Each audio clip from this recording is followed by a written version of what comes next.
Bem-vindos a mais uma live. Vamos começar a leitura de algumas razões para ser um cientista. E o relato de hoje é: o mundo é belo e a gente tem que mostrar isso para as pessoas.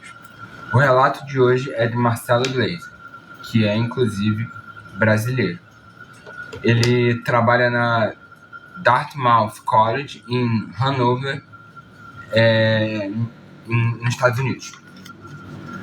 O mundo é belo e a gente tem que mostrar isso para as pessoas. Se uma pessoa se resumisse num único pensamento, este provavelmente o que usaríamos para falar de Marcelo Gleiser, astrofísico brasileiro que mora e trabalha nos Estados Unidos. Assim também terminou nossa conversa informal sobre as razões que o levaram a fazer física. Mas poderia ter começado deste jeito, já que foi esse o motivo principal que o levou para a ciência, e em especial a física. Na infância, conta, era um menino muito místico, fascinado pelas grandes questões, que todas as crianças perguntam, mas a maioria dos adultos não consegue responder, e preocupado com as origens da vida, do universo e da mente. A princípio, por ser de família judaica, procurou essas respostas na religião, mas não se interessou pelas respostas prontas das religiões monoteístas. Aos poucos, foi percebendo que a ciência dava conta de muitas dessas questões. Aos 13 anos, chegou em suas mãos uma foto de Einstein com seu avô materno, que havia sido anfitrião dele em sua passagem pelo Brasil. Interessante que ele está falando que o avô dele recebeu Einstein quando ele veio para o Brasil. Eu não sabia dessa informação.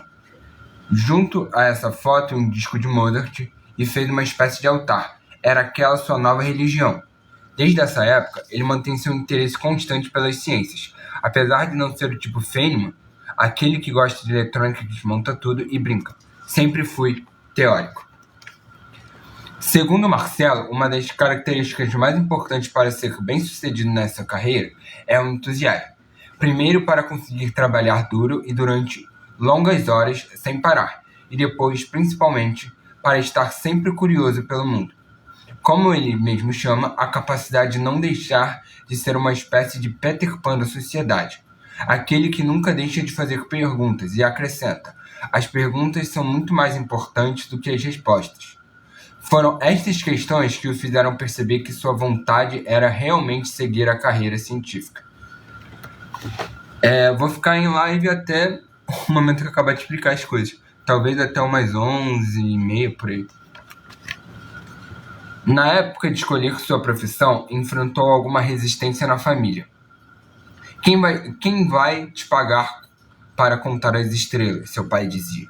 Assim, depois de muito insistir, conseguiu que ele aproveitasse seu interesse pelas ciências e fosse fazer engenharia. Conseguiu isso apenas durante os 2 primeiros anos. Nesse tempo, seu interesse continuou sendo física e matemática. No segundo ano, ganhou uma bolsa de pesquisas em relatividade. Mais uma vez, Einstein o aproximou da ciência, mas desta vez definitivamente. Marcelo não resolveu que física era a carreira que o deixava mais feliz. Marcelo então resolveu que física era a carreira que o deixava mais feliz. E se transferiu para a PUC, onde se formou. Hoje é pesquisador e professor. Atualmente dá aulas de física e astronomia no Dartmouth College em New Hampshire, Estados Unidos. Considera-se muito realizado na profissão. Vou colocar Hoje eu vou falar uma coisa muito interessante. Eu tenho um professor que trabalha com física também, mas não diretamente com física. Ele é professor de filosofia, lá onde eu estudo, que ele quase que fez um trabalho com Marcelo Gleiser. Marcelo Gleiser, ele é bem famoso, se vocês pesquisarem, ele tem muitas coisas, assim, muitas palestras, muitos livros publicados, e meu professor quase fez um trabalho com ele, porque meu professor, no caso, ele é de filosofia, ele trabalha com filosofia da física. Enfim. É uma vida privilegiada. A gente tem uma vida razoável e é pago para fazer as perguntas que sempre fez.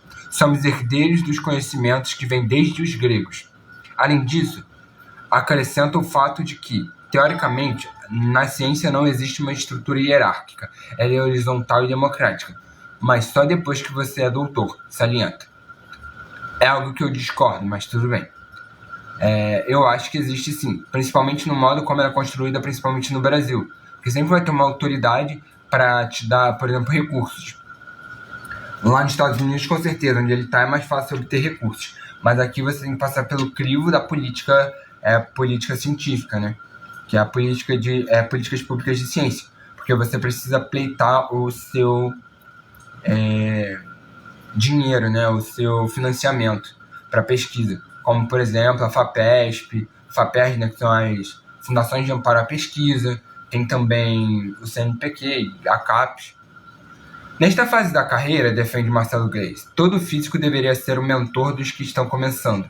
Ele acha que a interação pessoal é muito importante para ser bem-sucedido na ciência. É desta maneira que o futuro cientista vai aprender a fazer ciência, escrever e pesquisar, e principalmente vai aprendendo a fazer as perguntas certas. Será que existe um lado ruim nisso tudo? Não gosto muito da arrogância. A natureza ensina a gente a ser humilde. Ela é muito mais esperta do que a gente. Vendo a alegria com que ela fala do seu trabalho, não parece que isso tenha sido tão difícil de superar. Hoje em dia, eu já sei o que fazer. Quando eu era garoto, eu não sabia. Sofri em várias situações, diz ele. E dá a dica. Eu diria que você tem que separar a sua relação com a física da sua relação com os físicos. Só assim dá para manter essa chama. Ele garante que ter mantido amizades também fora da física lhe ajudou muito. Além do mais, ele acrescenta: a ciência não pode ser feita só de grandes cientistas. Paralelamente à pesquisa, Marcelo trabalha com divulgação científica no Brasil e no exterior. Participa de programas de televisão, escreve livros e artigos para jornais. A ciência pertence à sociedade, não aos cientistas. E acrescenta: ela define as visões de mundo. É parte da cultura de uma época. Ele acha que o fato de não ter cara de nerd também o ajuda a se comunicar com o maior número de pessoas, de pesquisadores a crianças. Nem todo cientista tem essa vocação. Tem que saber adequar a linguagem, diz. A medir pelo sucesso de seus livros e pelo entusiasmo que esse carioca de 46 anos demonstra quando fala de física, o salto é muito positivo mesmo. Esse foi o relato de hoje, que tem tudo a ver com o tema de hoje. Hoje a gente começa a falar sobre Idade Moderna. Vamos começar sobre Idade Moderna com Galileu. Porque Galileu, ele começa o que vai ser, não politicamente, mas cientificamente, o que será a filosofia moderna, principalmente a ciência moderna. Hoje vamos falar sobre Galileu e depois sobre absolutismo, e é isso. Provavelmente amanhã vamos falar sobre capitalismo, né? O advento do capitalismo e os contratualistas. Não sei se vamos conseguir tratar todos os contratualistas amanhã, mas principalmente Maquiavel a gente vai tratar amanhã. A gente vai chegar no capitalismo e vamos falar também dos contratualistas, e aí a gente combinar na parte mais importante da série de lives, que a gente vai ver o surgimento do Estado moderno, que vai dar na forma que a gente tem o Estado hoje. Né? A gente vai começar a ver hoje o Estado se desenvolvendo, mas o Estado não é ainda o Estado que a gente tem. Né? Althusser, ele tem uma frase importante sobre Galileu, que é: sem conceber essa sobredeterminação, é simplesmente impossível dar conta, teoricamente, do trabalho de um pensador como Galileu. Vamos falar o que Galileu trouxe de diferente e tudo mais. Antes, a gente precisa fazer vamos fazer uma pausa em Galileu para explicar o que era a física antes. A física, ela era baseada num texto que é a Física de Aristóteles. E a gente tinha uma coisa muito importante de citar, que é o seguinte: existia dois mundos, o mundo sublunar e o mundo supralunar. O que acontece é que a gente não tinha noção de universo. Isso é interessante de falar. Não existia noção de universo e a Terra estava no centro.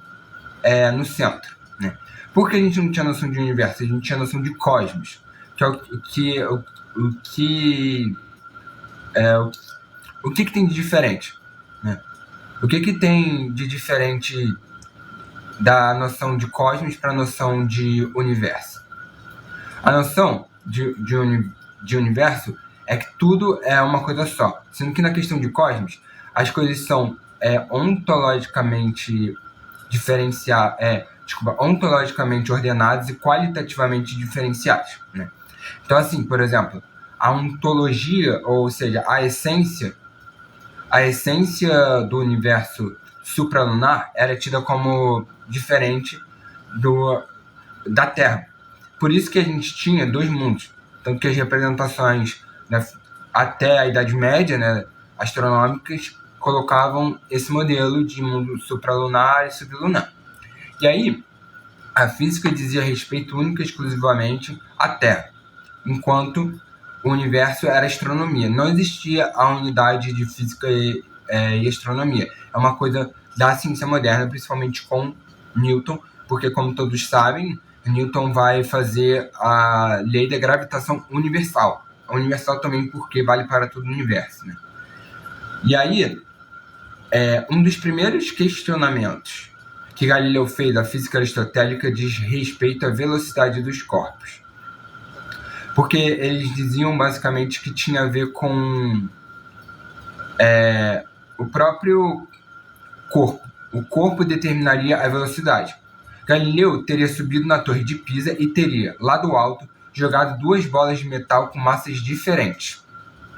E percebido que as bolas caíam ao mesmo tempo e quase ao mesmo tempo, né? Ao mesmo tempo ou quase ao mesmo tempo. E aí, se vocês lembram das coisas relacionadas à queda livre,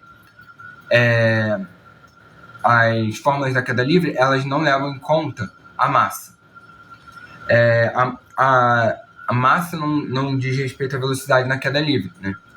A gente vai ver que são outras coisas que vão determinar. O principal que vai determinar a velocidade de um corpo na queda livre é a altura a que ele está sendo jogado.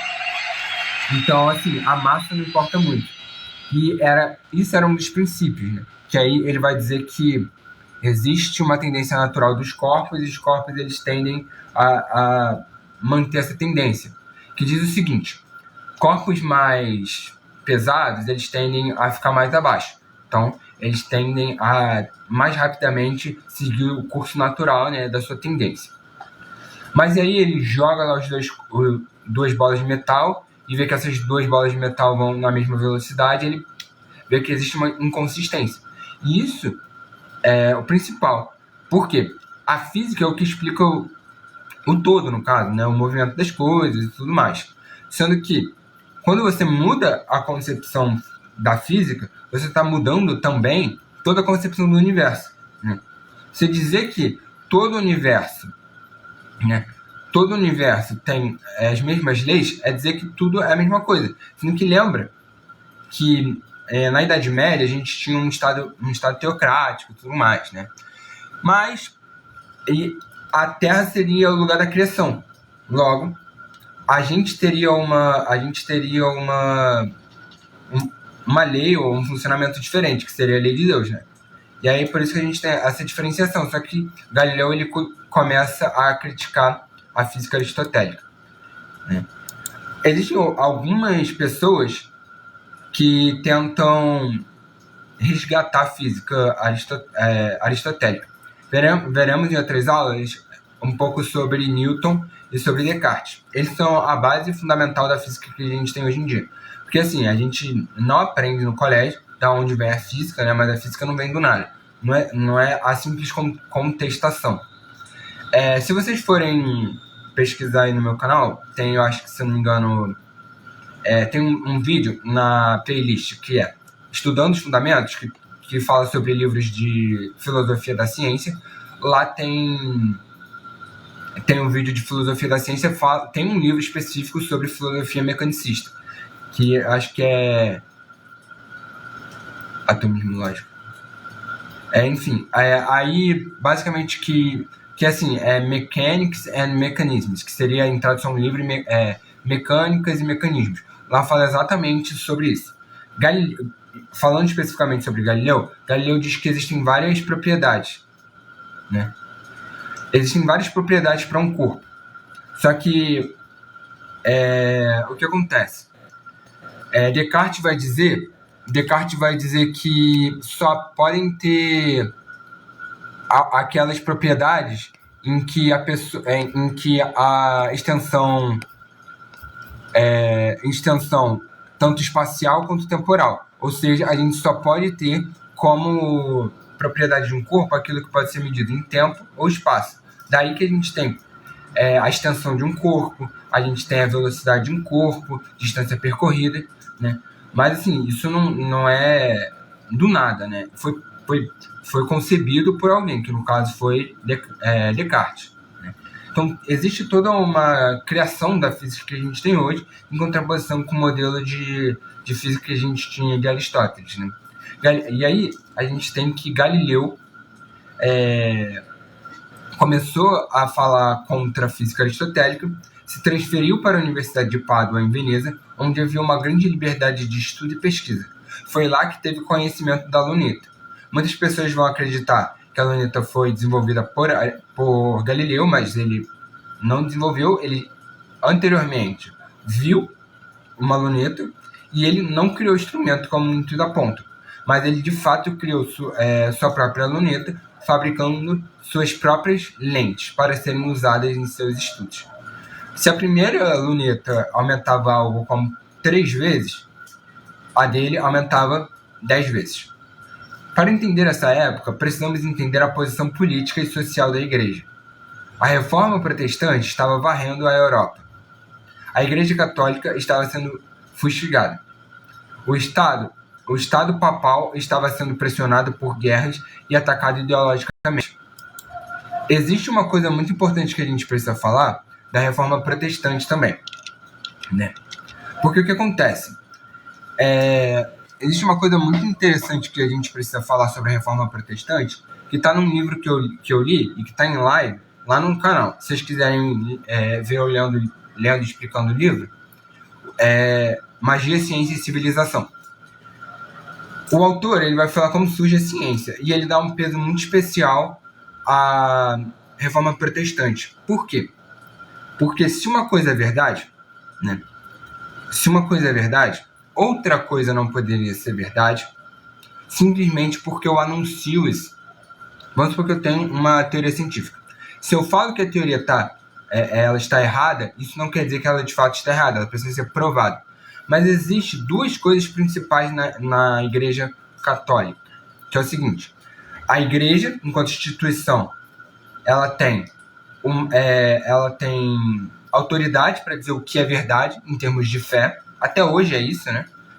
Em termos de fé, por exemplo, o Papa ele não consegue estar errado, que a gente chama de infalibilidade papal, e existe também a figura do sacerdote, que pode ser tanto um padre, um bispo, que eles têm o poder da transubstanciação, que é o seguinte: feita a oração sobre a hóstia vira o corpo de Cristo e o vinho vira o sangue de Cristo. Alguns protestantes vão dizer que ele só está ali simbolicamente, mas os católicos eles acreditam fielmente que há transubstanciação e de fato vira Jesus Cristo, né, o corpo e sangue de Cristo. E o que isso tem a ver com ciência? Porque o que acontece? Você está basicamente dizendo que a palavra da igreja enquanto instituição e a palavra do sacerdote tem poder sobre as coisas. Então, alguém anunciar alguma coisa torna aquilo verdade.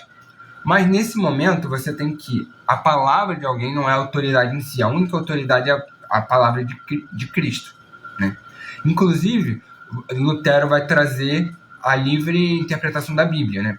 E com essa quebra, e é justamente na época da Reforma Protestante que a gente tem a ciência moderna, não é à toa, porque a gente tira essa autoridade do sacerdote ou até mesmo da igreja enquanto instituição, né, para a transmissão de verdade. Então, é interessante pensar nas condições materiais para o surgimento da ciência moderna. Não é à toa. Como eu já disse em outras lives, Copérnico não foi o primeiro a dizer que a Terra não está no centro, que o Sol está no centro.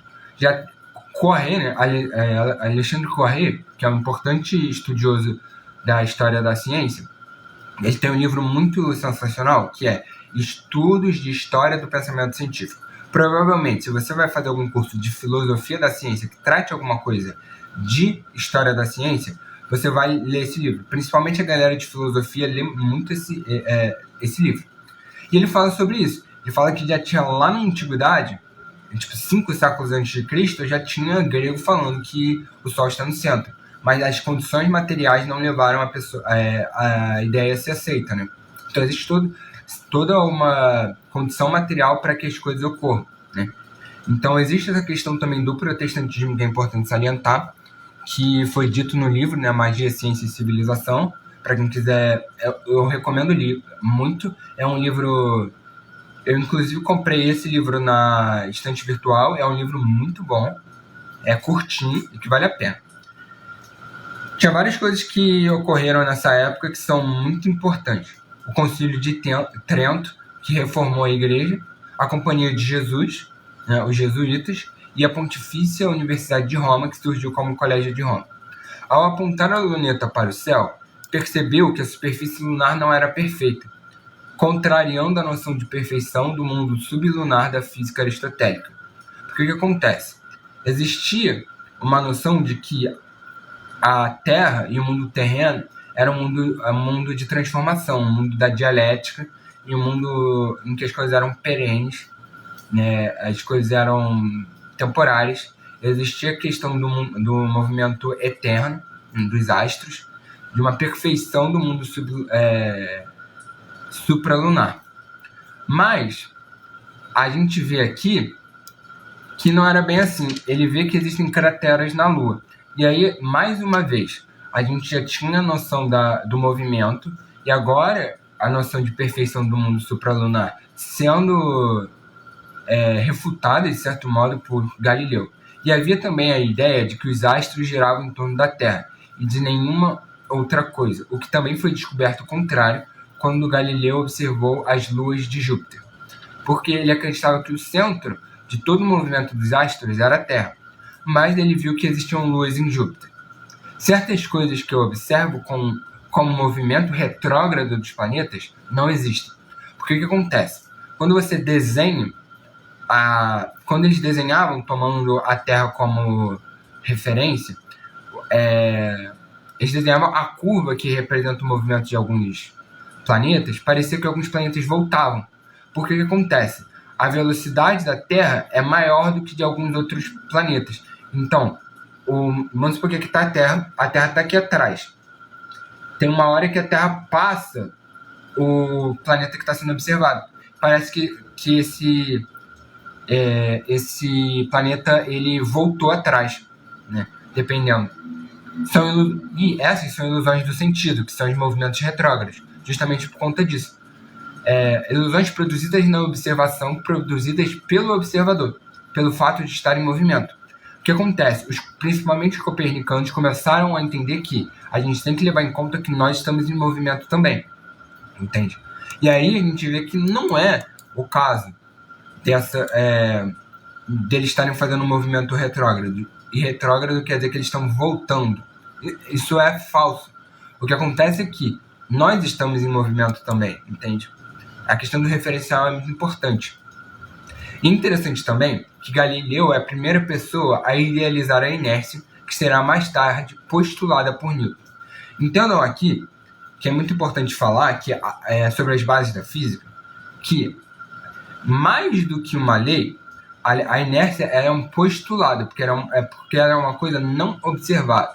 E é uma das principais características da filosofia e da ciência moderna, que é a hipótese. A gente começa a ter uma ciência cada vez mais hipotética, como é hoje em dia. Hoje em dia é uma ciência totalmente hipotética. A gente tem, sim, alguns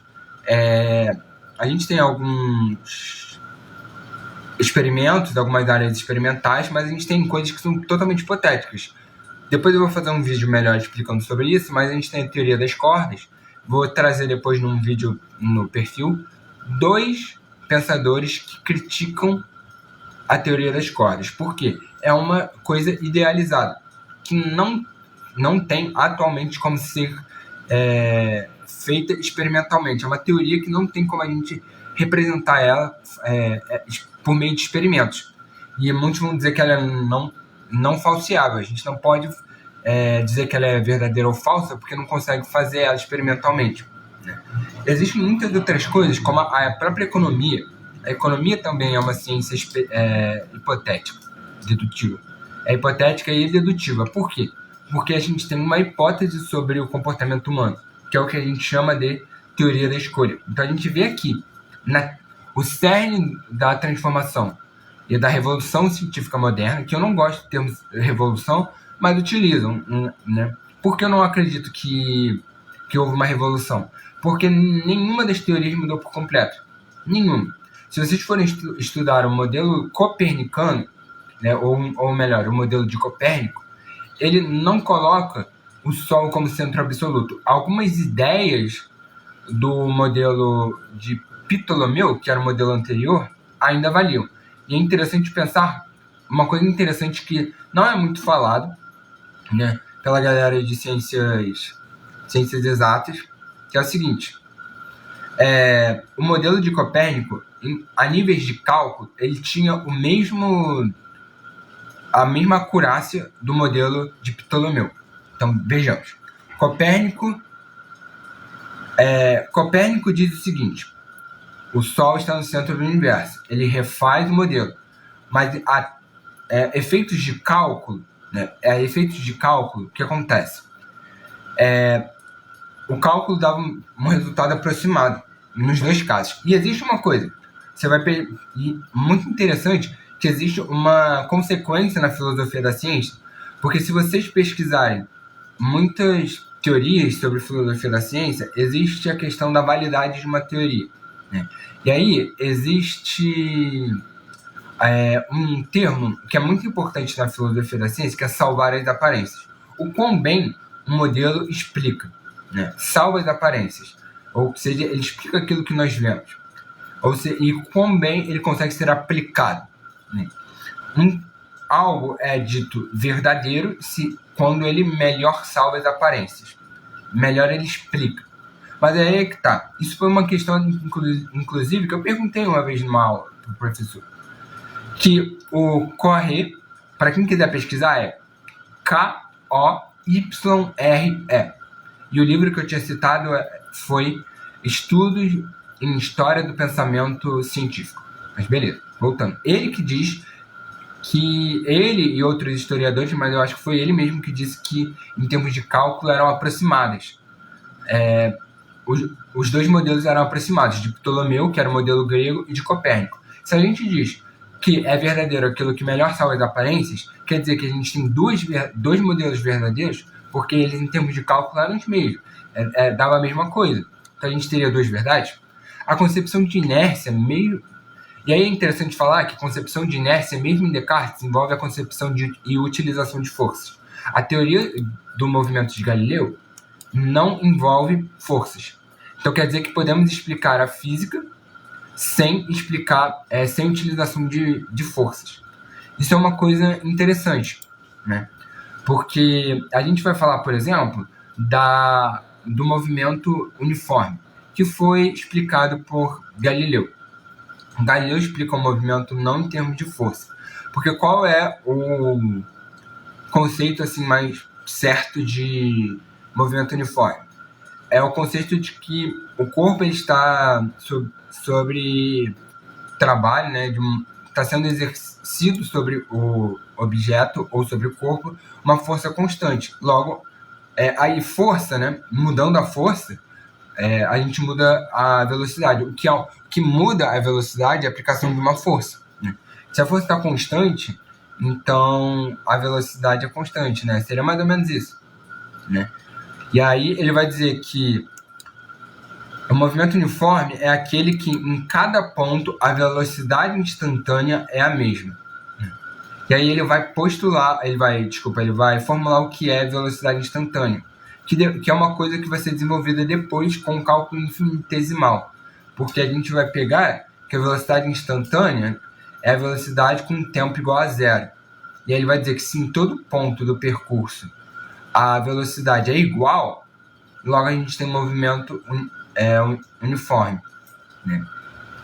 E aí ele também vai desenvolver a teoria do movimento uniformemente acelerado, né, para explicar o movimento dos corpos em queda livre.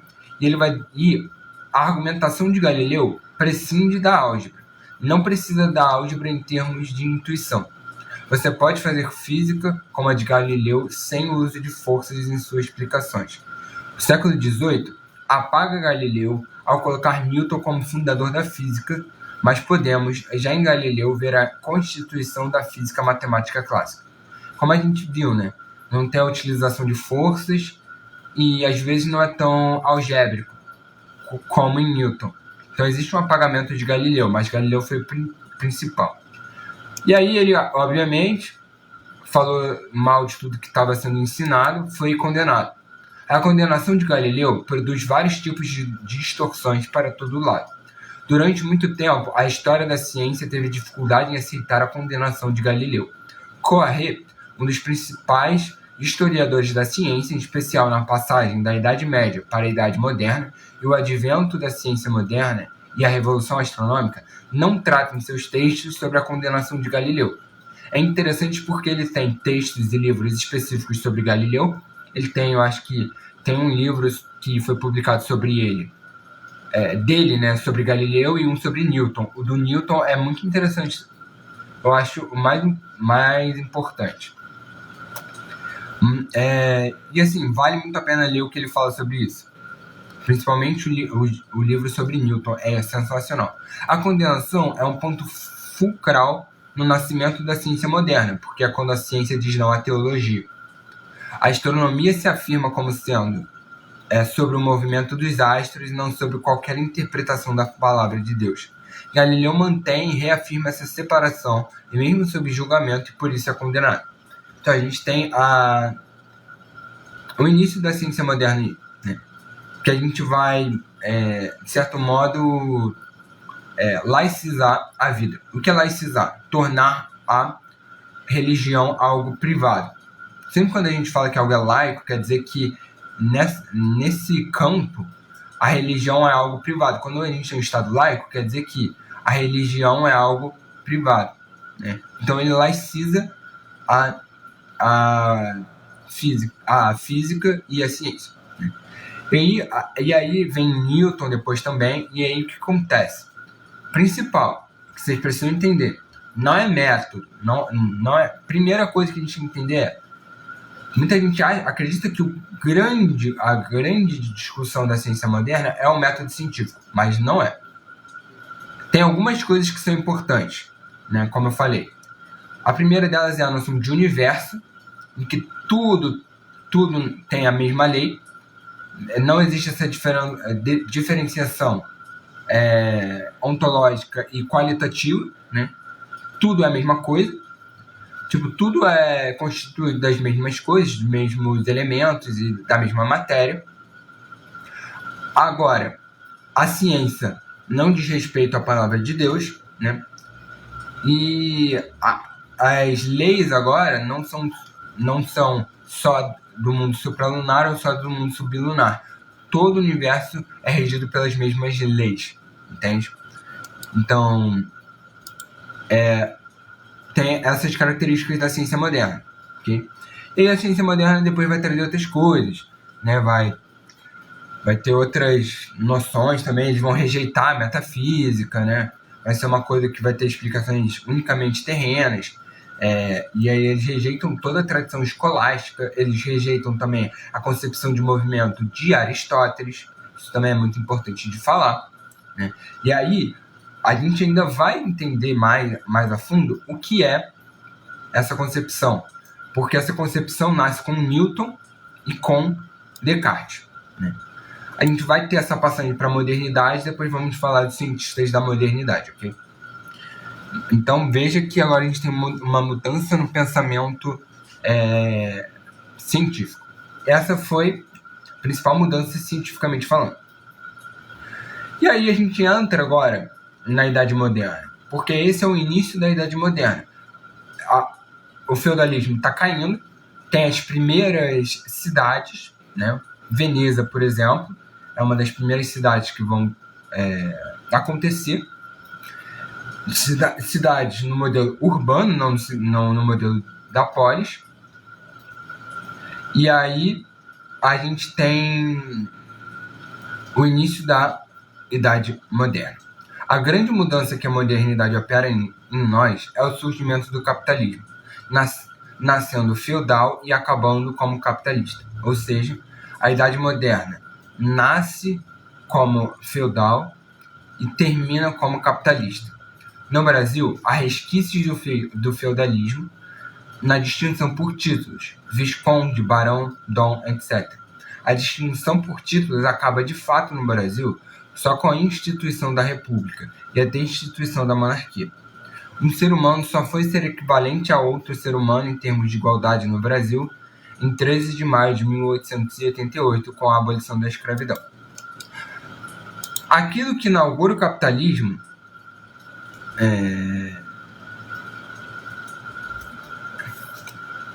você precisaria especificar um pouco mais do que você quer dizer sobre isso. Mas tem os primeiros, sobre discurso civilizatório, tem os primeiros antropólogos que falam sobre isso.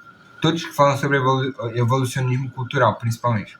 Aquilo que inaugura o capitalismo é a igualdade entre pessoas para que uma explore a outra a nível do contrato.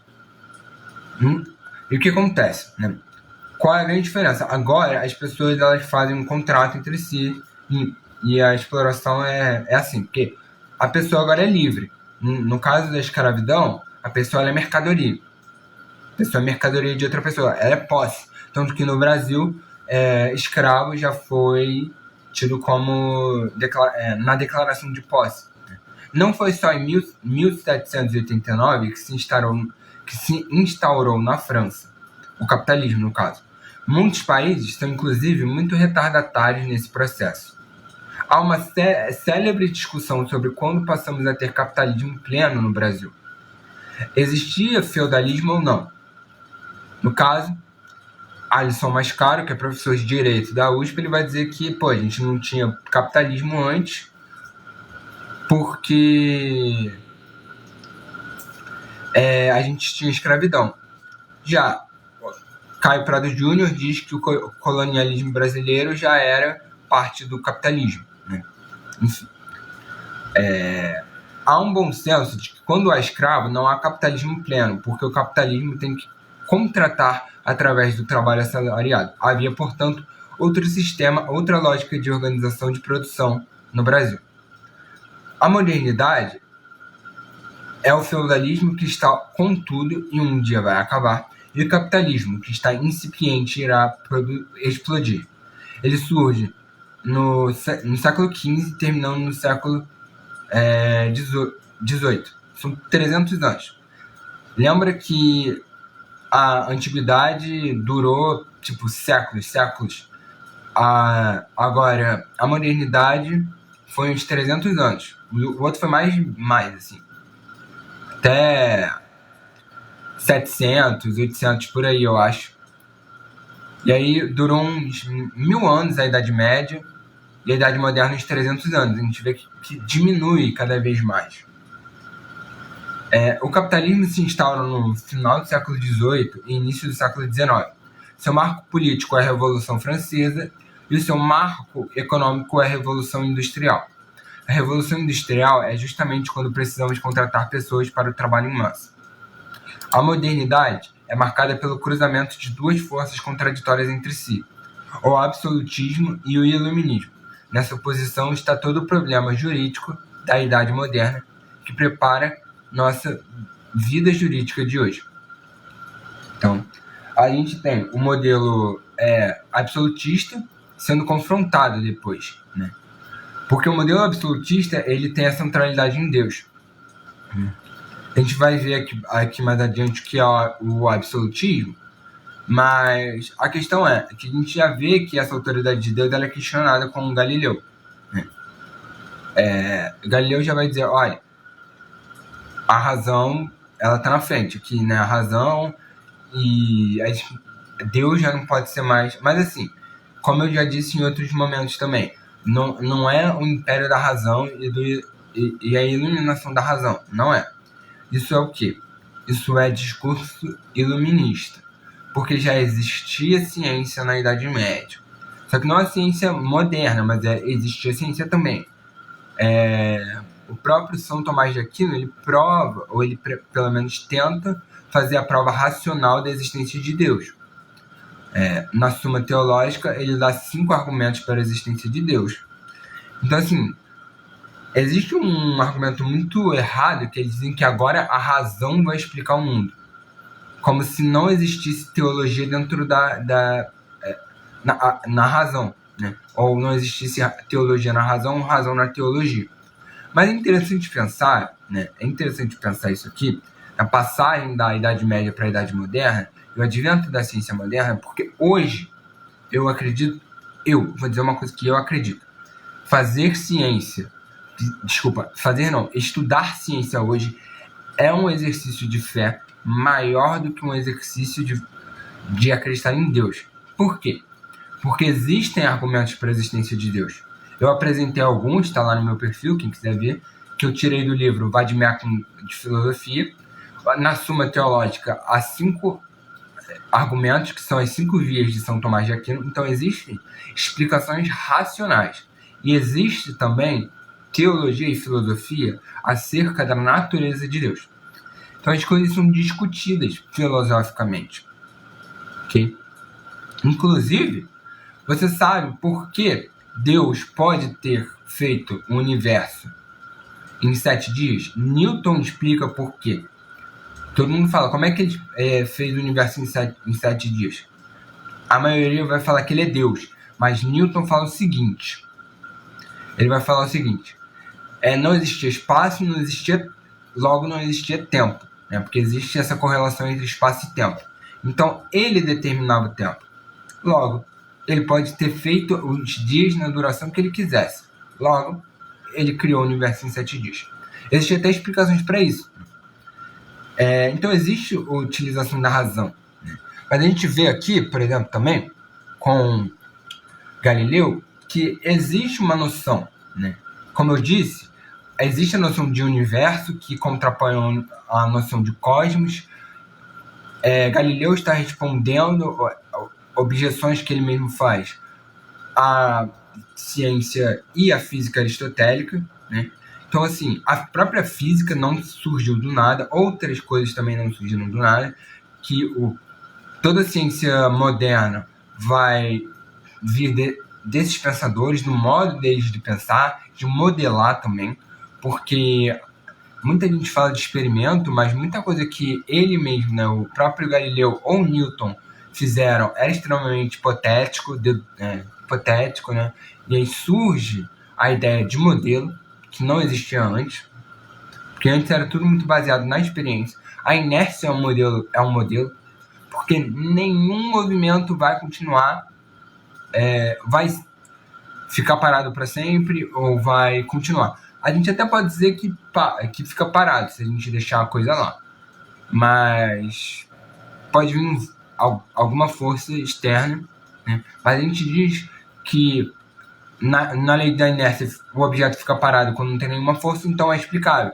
Mas qual é o movimento que vai perdurar infinitamente? Nenhum, porque ele diz que a lei da inércia diz que o movimento cessa na ausência de forças ou ele continua indefinidamente em movimento uniforme. Mas onde no universo a gente tem isso? Em lugar nenhum. Sempre ele vai acabar parando, ou ele não vai estar em movimento uniforme, a velocidade do objeto, do corpo, vai sofrer alguma modificação, né? Então, assim, é uma coisa que é postulada, né? E aí, a velocidade também é uma coisa. A velocidade ela é relativa. Como é que a gente tem a determinação de uma velocidade? Newton ele vai desenvolver a ideia, que é um modelo, vejamos de novo, do espaço absoluto. Existe um espaço que ele é referência para todas as coisas. E a partir disso a gente traça a velocidade. Claro que é um modelo hipotético, meio metafísico, né? Por isso que também a metafísica ela não é abandonada de uma vez. Então existe uma série de coisas que vão formando a física que a gente tem hoje, né? E as outras ciências, matemática, a biologia, química e outras coisas também são assim, né? O modo como a gente formula as leis da natureza, elas têm um porquê, tem muita coisa que tem um porquê, não é aleatório.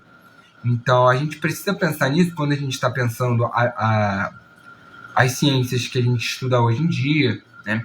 E isso não é apresentado, por isso que eu falo, né? Não é uma questão de razão versus ciência, ou porque eles acreditavam cegamente e agora tem as explicações, né? Não necessariamente, né? Que a diferença da ciência para a religião não é.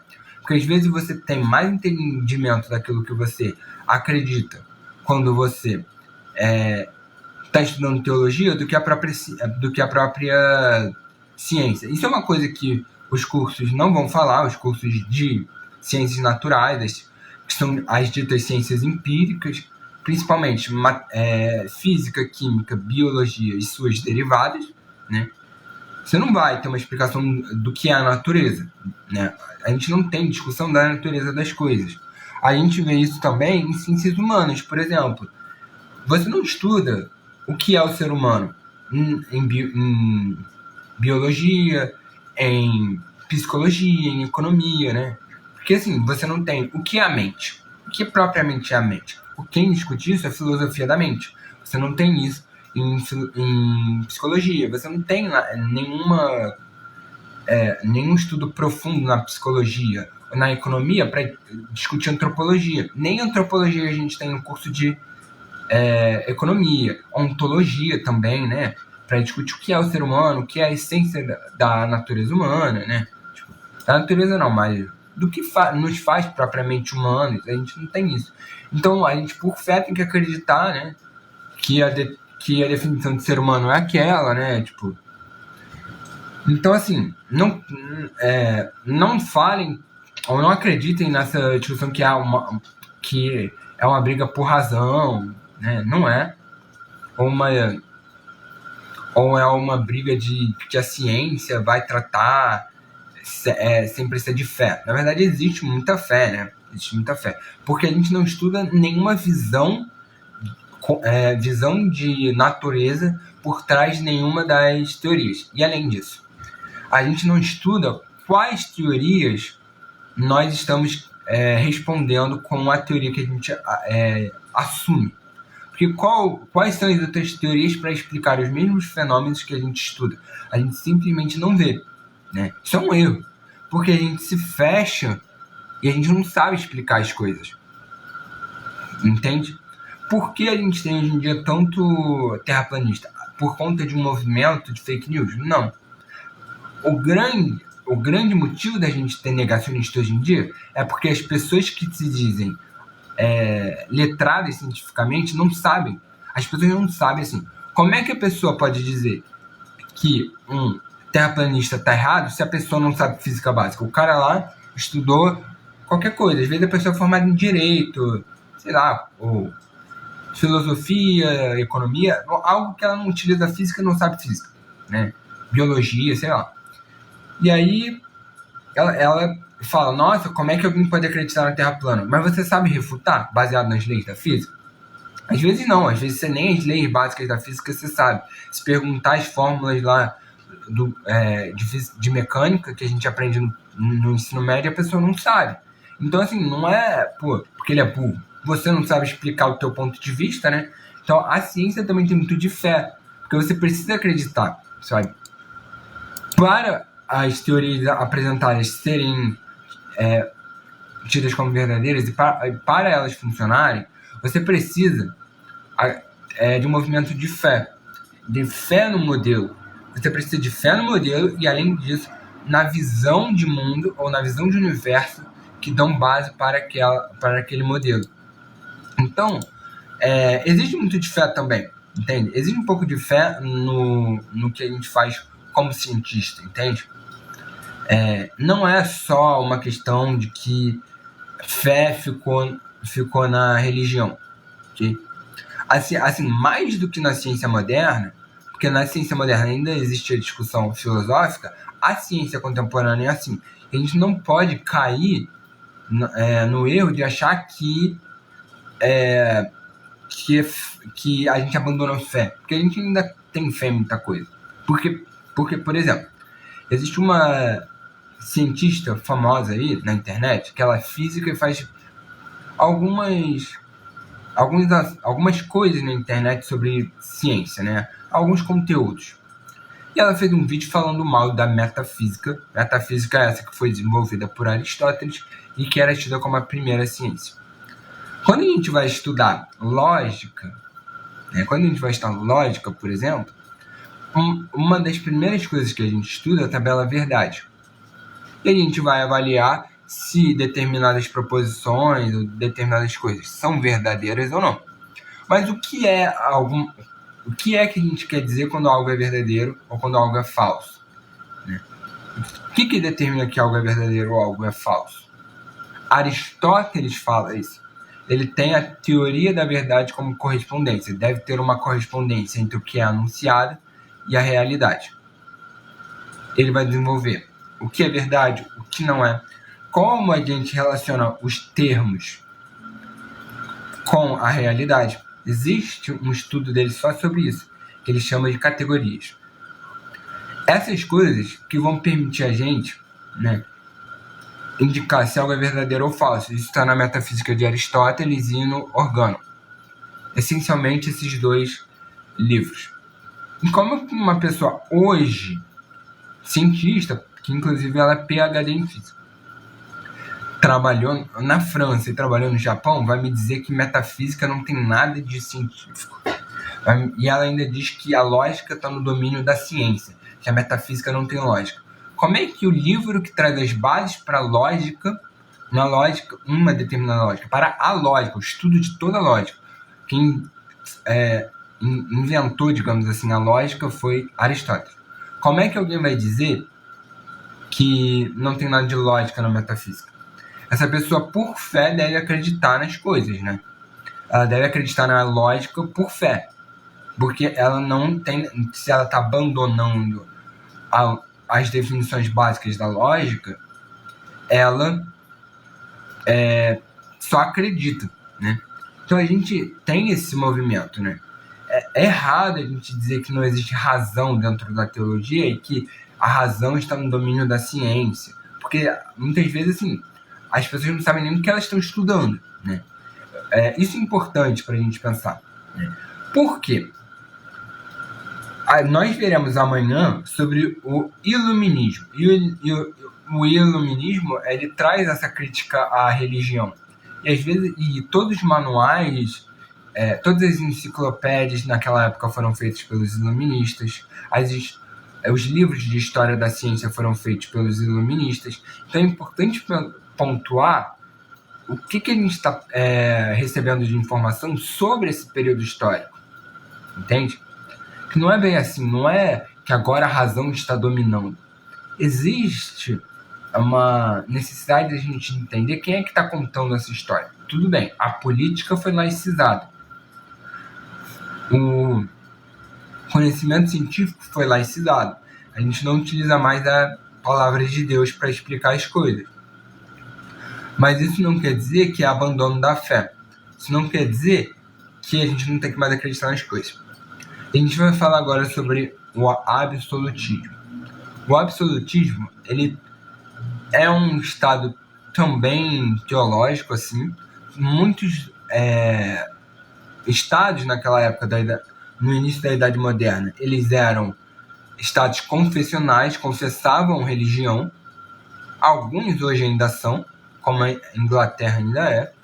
O absolutismo é a doutrina moderna e a organização social que surgem na Idade Moderna, replicando, ecoando, dando vazão a toda estrutura da Idade Média. Existem senhores feudais que precisavam prestar reverência a um super senhor feudal. Temos um processo pelo qual esse espaço vai se unificando. O que acontece? Existem vários feudos que vão responder a um senhor feudal superior. Seria um super senhor feudal. E a partir disso vai se unificando o espaço. Um desses senhores ganha um status superior. Tem um status superior aos demais senhores feudais e passa a efetivamente possuir um território. Esse status, ganho por esse super senhor feudal, é um status de poder absoluto. O espaço do que é seu é o espaço do seu status, porque ele tem um status, ok? Um status de poder, e o espaço dele é o espaço do seu status. E daí que vem a derivação da palavra e o nome Estado. O Estado vem de status, ok? A raiz do conceito de Estado, portanto, nada tem a ver com o que contemporaneamente entendemos como Estado. O Estado surge como Estado absolutista, e aí quem é que vai, de certo modo, teorizar esse Estado absolutista vai ser Hobbes. E é interessante pensar que o Estado absolutista, ele é o quê? Efetivamente? Deus. Ele é o Estado, a gente tem o Estado absolutista como forma política de Deus, e aí Hobbes vai teorizar o Estado absolutista, que depois vai virar o Estado que a gente tem hoje, que é o Estado coercitivo, que tem o monopólio da força. O Estado que a gente tem hoje é efetivamente o Estado hobbesiano. Toda a estrutura do absolutismo se reveste de características teológicas, se reveste de uma fórmula quase teológica divina. Aquele que é o monarca fala e obtém poder porque Deus quis. Ele nega um pouco de seu poder, ele delega um pouco de seu poder a alguém que faça sua vontade em algum lugar. Sem religião não há absolutismo. É interessante que a tese é que todo poder emana de Deus. Como o monarca tem poder se Deus é quem tem o poder e dele emana todo o poder? Os juristas da época vão dizer que existe um contrato entre Deus e o monarca, e a partir disso ele tem o poder. É interessante porque antes quem comandava era a igreja, ok? Antes era a igreja que estava dominando, né? Inclusive, o poder era da igreja. Agora o poder não é mais da igreja. O poder agora é de alguém soberano. O poder é de um monarca. E ele é representante de Deus. É como se Deus fizesse um contrato com esse governante para exercer o poder, né? Então a gente tem isso, né? E aí o que acontece? Depois a gente vai ver mais à frente a Revolução Francesa, destituição da monarquia, e a partir disso a gente tem também a destituição da religião enquanto poder político. E a gente vai ter a laicização do Estado, né? E aí a gente tem primeiro o teórico político que vai laicizar a teoria política, que é Maquiavel. Maquiavel ele fala em termos de política sem falar de Deus. E é isso. Então a gente vê aqui uma batalha, tanto com Galileu quanto no absolutismo, que vai cair depois, é uma briga entre a religião e uma vida laicizada, né? Que a gente vê que o modelo de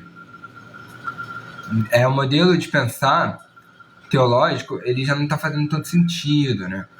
Mas é exatamente o que eu falei também. É interessante a gente pensar que essas transformações políticas, sociais e filosóficas, elas nascem também no mesmo momento que da Revolução Protestante, da Reforma Protestante, né? Por quê? A gente tira a autoridade.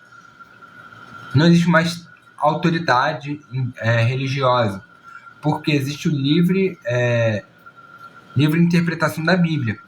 A ideia principal é criticar o poder da igreja. Efetivamente você faz isso, porque a igreja católica ela acredita que tanto a tradição da igreja, o magistério da igreja e a palavra de Deus são iguais em termos de autoridade, né? Então aqui a gente vê que está tudo interligado. As condições materiais são todas interligadas. Isso é interessante de pensar, né?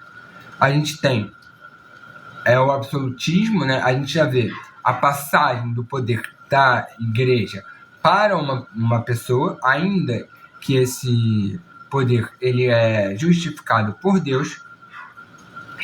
É interessante, né, que ele é justificado, mas não é mais a igreja que tem o poder, mas sim uma pessoa. E é isso, né? Interessante a gente pensar isso tudo. E é isso, né?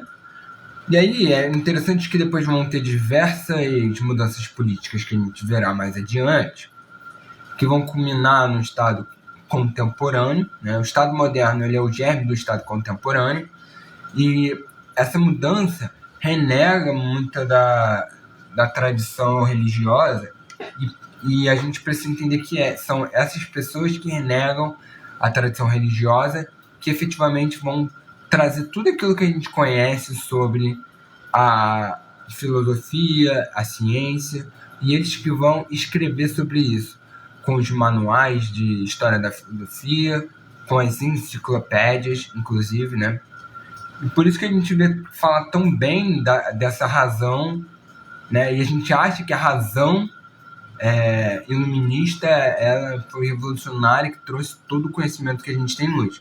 Que não é bem o caso, né? A lógica já era desenvolvida desde Aristóteles, por exemplo. O primeiro modelo de ciência veio de Aristóteles também. Isso é interessante a gente pensar. E é interessante a gente pensar também, depois a gente vai ver em Kant, que Kant critica o iluminismo, inclusive. Porque o iluminismo é a ideia, por exemplo, acho que se eu não me engano, existe uma ideia de Rousseau também, né? Rousseau fala de educação. E ele vai falar que você precisa de um mestre para iluminar. Porque o que quer dizer iluminismo? Vem de iluminação, quer dizer que a gente estava numa idade das trevas, de escuridão, e agora vamos ser iluminados pela razão. Mas que razão é essa, né? Tudo bem. O Kant ele critica numa visão muito idealista. Existem outras críticas da razão iluminista também, né? Porque assim, a gente precisa entender também que o iluminismo surge da Revolução Burguesa, né?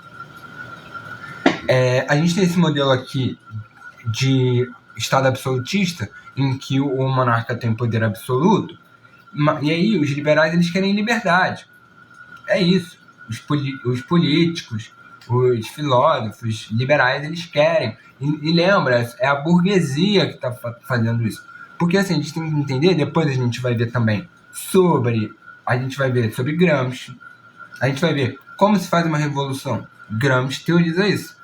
Então a gente não só está vendo o Estado, a gente vai ver como é que se forma um novo Estado. Tanto agora, né, nessa série de aulas aqui, no livro que a gente vai ler, Direito, Estado, Direito e Marxismo, a gente também vai ver Gramsci, e a gente vai entender que a gente precisa de um braço intelectual, e o braço intelectual era a burguesia. A burguesia, ela tenta trazer um modo de pensar dela, né? Então a gente precisa entender isso quando a gente vai ler sobre filosofia, quando a gente vai ler o que eles falam, né? Inclusive outros modernos criticam, né, os iluministas, porque parece que os iluministas são criticados apenas pela religião, né? Que só os religiosos vão criticar o modelo de ciência. Não é isso. Por quê? Kant vai criticar o modelo de razão que baseia a ciência dos iluministas.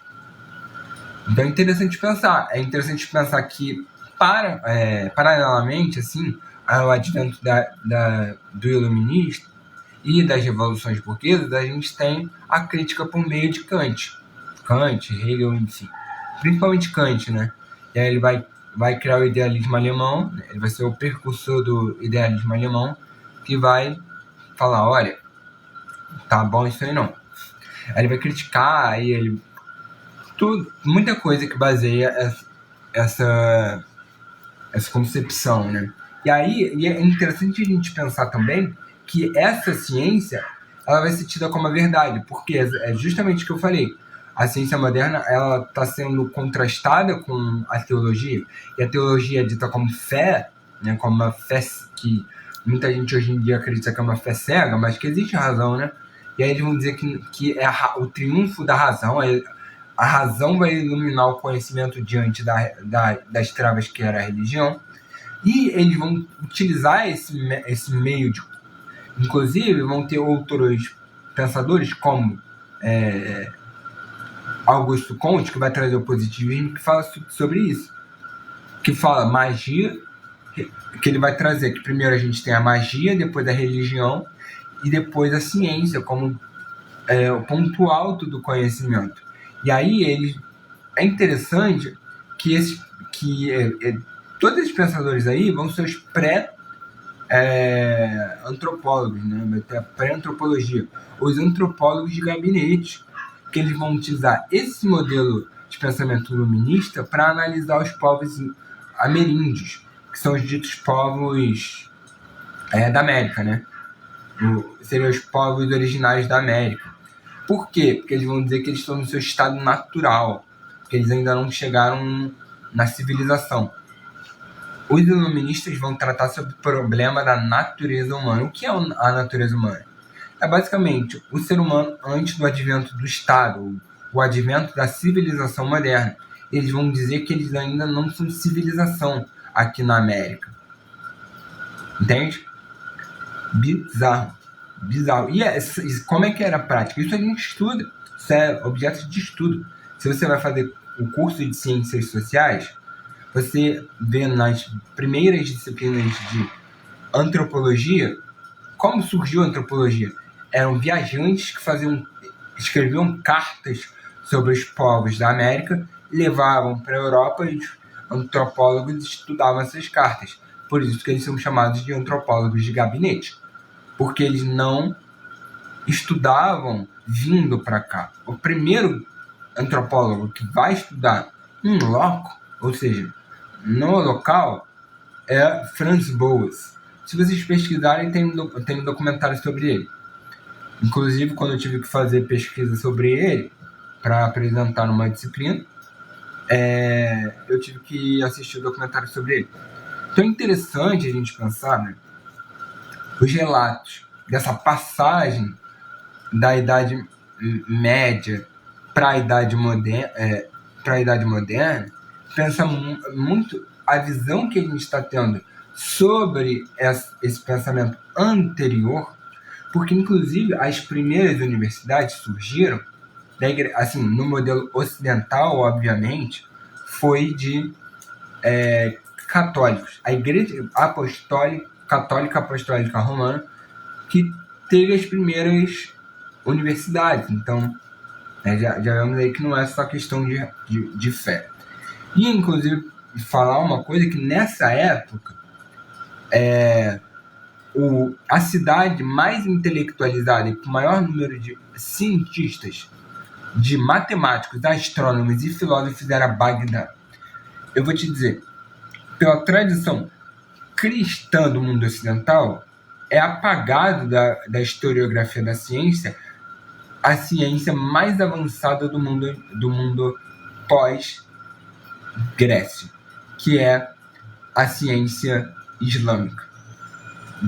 Eu repito para vocês, a cidade mais avançada em termos intelectuais por volta dos anos 700 aos anos 800, por aí, por volta dessa época, era Bagdá.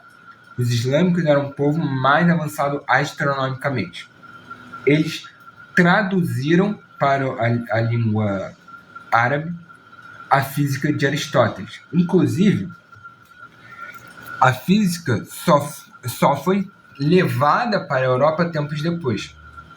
Na época de São Tomás de Aquino. Antes disso, eles utilizavam apenas a metafísica.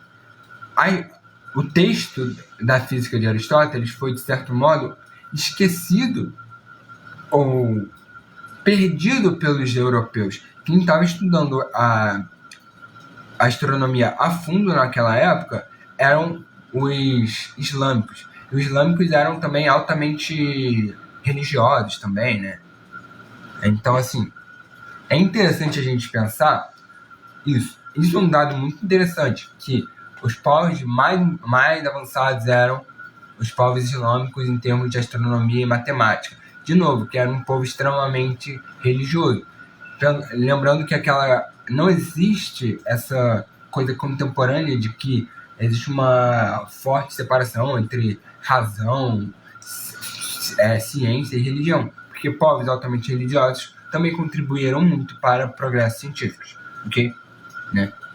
E aí a gente pode pensar, pô, mas eles não estavam trabalhando num modelo errado, que era um modelo aristotélico? De certo modo, sim, mas era um modelo que funcionava para a época. E aí eu recomendo muito que vocês leiam Corrêa, né, para entender a história da ciência, e principalmente que vocês leiam Thomas Kuhn, mas antes de Thomas Kuhn, Durkheim, eu não lembro agora o nome dele, mas... Pierre Durkheim, agora lembrei, é Pierre Durkheim o nome dele. Pierre Durkheim, ele vai falar sobre isso. Eu recomendo que vocês leiam Pierre Durkheim, que ele vai falar quando uma coisa é válida, quando uma teoria científica é válida, quando ela está valendo para a explicação das coisas. E justamente Thomas Kuhn é K-H-U-N, se eu não me engano, ele... Thomas é com H, né? E aí ele vai falar... Desculpa, é K-U-H-N. Thomas com H, K-U-H-N. Ele vai falar também que o objetivo da ciência não é buscar a verdade. E existe realmente uma discussão que é sobre isso também, que é o realismo ou antirrealismo. A ciência ela tem o dever de explicar a ontologia, a essência da natureza. As teorias científicas devem ou não explicar a essência da natureza, ou isso fica para a filosofia. Kant já delimitou que a filosofia faz uma coisa e a ciência faz outra. Ele meio que decreta a morte da filosofia para explicar as coisas na natureza. Então, existe essa discussão na história da filosofia. E aí, Thomas Kuhn, ele vai falar que o papel da ciência é, na verdade, resolver problemas. Enquanto o modelo estiver explicando suficientemente bem o problema e resolvendo esse problema, nós temos que ele está válido, ele é verdadeiro. Quando a gente encontra um problema que ele não consegue resolver, a gente tenta adaptar. Não conseguiu adaptar, o que a gente vai fazer? A gente vai mudar de paradigma. Então, a gente pode pensar, pô, estava errado aquilo que os islâmicos estavam fazendo? Não, porque estava funcionando, né? Que a gente vê que até o século XVII, por aí, assim, até o século XV, no mínimo, até o século XV, o modelo funcionava aristotélico, né? Então, a gente vê que durante muito tempo, lembrando que Aristóteles ele viveu lá para século V a.C., então foram 20 anos. Lembrando que Galileu ele nasce em 1564, que é segunda metade do século XVI. Então, no mínimo, 20 séculos funcionou, né? Então, assim, a gente não pode dizer que o nosso modelo é a verdade. Não, porque a gente descobriu que o nosso modelo é a verdade. Cara, vê quanto tempo tem o nosso modelo. Lembrando que ele está em 1564. Tem o quê? Não tem nem 500 anos. Não tem nem 500 anos. Agora você quer pegar um que durou 20 séculos para um que durou 5? Dizer que ele é a verdade? Pera lá, né? A gente não pode dizer que o nosso é verdadeiro. Então assim, porque eles não estavam fazendo ciência. Cara, daqui a 200 anos a gente pode descobrir que tudo que a gente pensava tá errado. Então assim, e aí, principalmente Thomas Kuhn e outros vão dizer que sim, eles faziam ciência. Não é porque não existia necessariamente um método que a gente usa hoje que não tem ciência, né? Porque muita gente vai dizer que o que inaugura a ciência moderna é o método científico e não é. Né? E dizer que agora a gente está falando da verdade, que blá blá blá. Não é, pelo amor de Deus. Assim, passou muito pouco tempo desde o advento da ciência moderna e da física moderna. Inclusive, a gente tem já em bem menos tempo, né? A gente tem Einstein dizendo que a física de Newton não funciona bem como funciona como a gente pensava, né? Que existem algumas outras coisas que não são explicadas pela física de Newton. Então, assim, em bem menos tempo, veja que foi início dos anos 1900. Você vê, foi de 1564 que ele nasceu. Não foi nem quando ele publicou o livro. Então foram menos de 400 anos. Você vê que um modelo durou 20 séculos. 5 séculos antes de Cristo, mas 15 séculos depois. Em menos de 400 anos, a gente já viu que o modelo de Newton não funcionava, de Galileu já não funcionava tão bem assim. Se a gente pegar Newton, então, ele é mais jovem ainda. Newton ele é mais jovem do que Galileu, né? Porque Newton é de 1643. Então é menos de 300 anos. Vê aí, já durou menos de 300 anos. Você vê que absurdo. Você viu quão tipo, absurdo é? Primeiro o modelo dura 20 séculos. Agora o modelo está durando só 300 anos. Cara, isso é absurdo. Tudo bem que a gente ainda utiliza. E é por isso que eu particularmente falo, que não existe revolução científica. Por quê? Porque assim, a gente tem a relatividade que em muitos aspectos vai contra a física de Newton, mas a gente não abandona, né? Então eu não acho que a gente pode falar que em Galileu houve uma revolução, ou uma revolução na ciência moderna, porque muitas coisas ainda continuam, vão ser desenvolvidas a posteriori. Tipo assim, muito que a gente aprende no colégio não foi Galileu, nem Newton, nem Descartes, nem nenhum desses aí que realmente desenvolveu. São desenvolvimentos posteriores. Entende? E aí, você pode perguntar sobre Copérnico, por exemplo. Eu tenho aqui anotado, inclusive porque eu estudei efetivamente sobre isso na minha disciplina de filosofia da ciência. Eu vou trazer um pouco para vocês aqui, mais detalhadamente aqui, sobre Copérnico. Deixa eu tentar achar aqui, porque eu anotei. Tem um artigo, e agora eu não lembro exatamente o nome do artigo, que fala sobre Copérnico. Que assim, existe um pesquisador que ele se deteve em estudar sobre o modelo de Copérnico, que ele é o Dr. Rubens Machado. O texto é o seguinte: o modelo de Copérnico é puramente heliocêntrico? Esse é o nome do artigo. Vocês podem pesquisar depois se quiserem. Vamos lá. O modelo de Copérnico é puramente heliocêntrico? Ou seja, de fato, ele considera sempre que o Sol está no centro do universo? O diagrama apresentado por Copérnico é composto das órbitas circulares de 6 planetas. Lembrando que ele é anterior a Kepler. Ainda não entendiam que as órbitas são elipses. Os planetas então conhecidos são Mercúrio, Vênus, Terra, Marte, Júpiter, Saturno e uma 7ª circunferência, a mais externa, que representa as esferas das estrelas fixas. São 7 circunferências centradas no Sol. Este diagrama é uma simplificação e não representa fielmente o sistema copernicano. Copérnico lançou mão de recursos como epiciclos e deferentes excêntricos, assim como Ptolomeu. Aboliu o uso de equante. Obteve acurácia comparável à do Ptolomeu, mas não necessariamente melhor. Vemos aqui que quem falou foi ele. Eu tinha falado que era Corrêa que falou, mas na verdade foi o artigo do Dr. Rubens Machado, que falou que Ptolomeu e Copérnico tiveram acurácia comparável em relação às contas.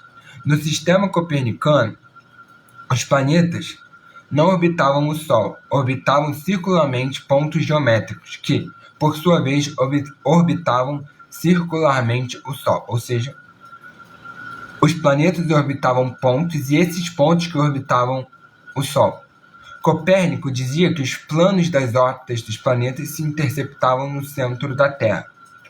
Aqui, você tinha várias órbitas dos planetas que se interceptavam no centro da Terra. Ele não é ainda completamente heliocêntrico. Depois vão descobrir que elas se interceptam no centro, que é o Sol. Kepler fez os planos se interceptando no Sol, não mais na Terra. Ou seja, Kepler que corrigiu o problema de todas as órbitas se interceptarem na Terra. Kepler vai dizer que elas se interceptam no Sol. Copérnico media a excentricidade da órbita circular da Terra com relação à posição do Sol. A excentricidade da órbita de todos os outros planetas eram relativos ao centro da órbita do Sol. O que é excentricidade? É quanto uma elipse é achatada. Ele fazia isso tendo como centro, como um dos centros da órbita elíptica, porque a elipse sempre tem dois centros, ele colocava que um dos centros é a Terra, e não o Sol, como era para ser. Então, a gente já vê que Copérnico não era totalmente heliocêntrico, também não foi assim da noite para o dia. Agora vamos falar sobre Tycho Brahe. Ok? Vamos falar sobre Tycho Brahe. Vamos falar sobre Kepler. Falando sobre Kepler, aí a gente tem as 3 leis de Kepler, né? Vamos falar quais são as 3 leis de Kepler depois. Mas existe um experimentador, um observador importante que foi Tycho Brahe. Agora, o autor do artigo é Claudemir Roch Tossato. O primeiro artigo, para lembrar vocês, foi O Modelo de Copérnico é Puramente Heliocêntrico, do Dr. Rubens Machado. Vocês acham no Google. O artigo a seguir é de Claudemir Roch Tossato. O nome é Tycho Brahe e a precisão das observações astronômicas. O trabalho teórico de Kepler foi de organização de dados observacionais de Tycho Brahe em uma teoria dos movimentos planetários, ou seja, foi um estudo matemático sobre dados observacionais. Kepler foi um astrônomo teórico e não observacional. Os dados de Brahe foram condições necessárias para a elaboração das leis de Kepler, ou seja, sem as observações de Brahe, não haveria a formulação e a elaboração das leis de Kepler. Tycho Brahe obteve os melhores dados observacionais antes da invenção do telescópio. Antes de Brahe, a margem de erro era de 10 graus. Grau é uma subdivisão. 10 minutos de grau, não foi nem 10 graus. 10 minutos de grau. Minuto é uma subdivisão do grau, né? Sabemos que o círculo tem 360 graus e a gente divide o grau em minutos. Antes a margem de erro era de 10 graus, após suas observações chega-se a 1,5 grau ou 1,5 minuto de grau ou 2 minutos de grau. Colocando como 2 minutos de grau, a gente está diminuindo a margem de erro em 5 vezes. Agora a gente tem Uranienburg, que é o Observatório de Brahe, planejado tendo em vista a eficiência observacional, localizado na ilha de Rügen, atual Suécia. Continha várias coisas, como carpintarias, uma pequena metalurgia, oficina para reparos, etc. Ou seja, ele tinha tudo ao seu dispor para a construção dos melhores instrumentos. Vários tipos de quadrantes e sextantes e grande semicírculo azimutal, instrumento de paralaxe, esfera armilar, zodiacal e equatorial, arco de 2 partes e o grande globo foram construídos em seu observatório. Kepler considerou que a natureza elíptica das órbitas planetárias, ao qual consideramos como sendo sua grande descoberta, foi uma consequência da harmonia musical do sistema planetário. Ainda existe a ideia de harmonia. E o que é uma órbita? Qualquer trajetória de um corpo que está sujeito à ação de forças gravitacionais. Na prática, uma trajetória fechada e cíclica, definição utilizada na astronomia. Baseado nisso, nós temos as 3 leis de Kepler. As órbitas dos planetas descrevem elipses cuja um dos focos se encontra no Sol. Apesar de elípticas, algumas órbitas, como a da Terra, são muito próximas de um círculo, pois são elipses que apresentam uma excentricidade muito pequena. E a excentricidade é a medida que mostra Quanto uma figura geométrica se difere de um círculo? Segundo a lei de Kepler, ele vai dizer que em tempos iguais se percorrem áreas iguais. E a terceira lei, que o quadrado do período da órbita de um planeta é proporcional ao cubo de sua distância ao Sol. E é isso. Em termos de astronomia, essas foram as mudanças. Copérnico com o heliocentrismo, Kepler com as leis de Kepler, e Galileu, que a gente já falou no início, ele fala tanto sobre o movimento, sobre a velocidade, ele fala sobre os corpos em queda livre, e ele vai falar também sobre o mundo supralunar, e é isso. Essas foram as principais mudanças científicas que a gente teve da passagem da Idade Média para a Idade Moderna, e a gente tem o primeiro advento político, que foi o absolutismo, com a passagem do poder de Deus da Igreja para uma pessoa efetiva, né? Agora quem tem o poder não é mais a Igreja, agora quem tem o poder é uma pessoa em específico, e é isso, né? Esse é o nascimento da Idade Moderna.